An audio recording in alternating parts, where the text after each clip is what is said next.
Is there a global conspiracy at the root of the campaign to control climate change? Skeptics are pointing to thousands of leaked emails and documents between climate scientists as proof that the data may have been manipulated. The ranking member of the Senate Environment and Public Works Committee, James Inhofe, is calling for an investigation and joins me now. Sir, good evening. What most worries you about these emails? Well, good evening, Simon. Nice to be here with you.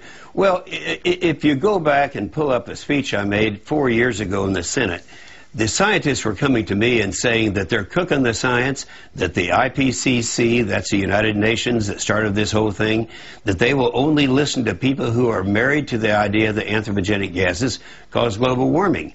And so I went ahead and gave a talk. It lasted about an hour, and they can pull it up on my website, kind of predicting that this is going to happen. Sure enough, it happened.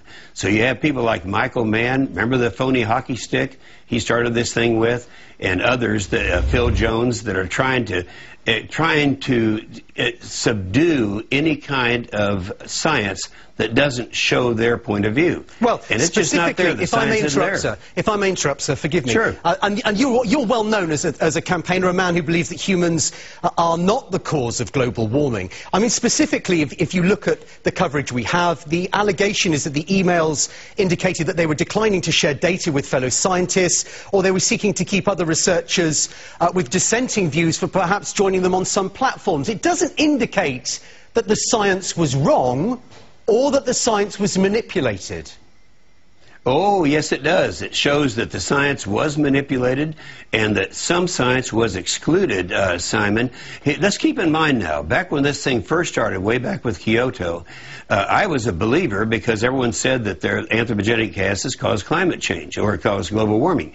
Until we found out what it would cost the people of America when the Wharton School did their thing, MIT did their thing, it'd be a tax of about $300 to $350 billion a year. So I thought, let's really check into science. Scientists after scientists came to me. Claude I'm sorry, I'm going to be terribly rude, Senator, and interrupt you again. What specifically in these emails indicates that the science was wrong or that the science was manipulated? Because that is not the reading that the international newspapers who have pored over them have to a man or woman come to.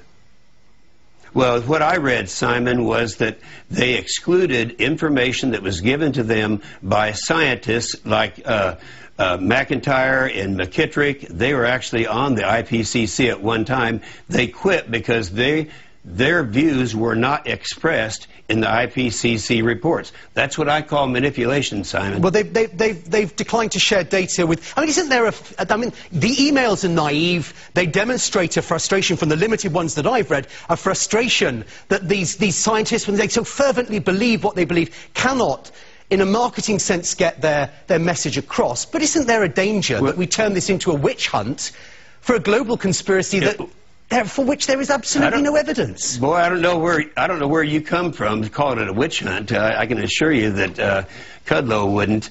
This is something where one side of the science has been shown all the way through, and that's why these scientists, some of them have changed over, like Claude Allegra from France, like David Bellamy from UK, like Nir Shaviv from Israel. Yeah. They were ones who were marching down the aisle with Al Gore at one time. I mean, the UK police are still investigating how these emails were abstracted from the University of East Anglia, one assumes through criminal activity. Why do you think that they've suddenly emerged 2 or 3 weeks before the Copenhagen climate talks start in Denmark? Well, this happened in Great Britain. I really don't know. I just know that when the climate research unit that was using this information, there are emails that go back and forth, and one of them was Michael Mann, one of them was Phil Jones. Those are people who have been discredited years ago. You remember the old hockey stick scam that started this whole thing? That was Michael Mann when he was in Virginia. Michael Mann is at this point President Obama's point person, as I understand it, on climate change. He has rebutted the allegations, saying, I think that people should stop considering climate research as... he said originally that there were some areas where they should not share their data, that they should not necessarily share data, and that it was a legitimate peer review process, in essence, on the way in which this was impacting on public policy. He defends that allegation. He is not a discredited man tonight, sir, is he?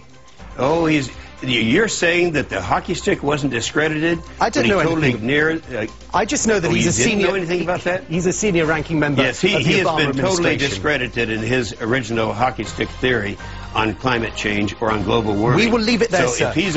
And he's the one who actually had the memo. So, Senator, in the email. Thank you very much for your time. Nice to talk to you. Senator James You're very welcome, Inhofe joining us Simon. there.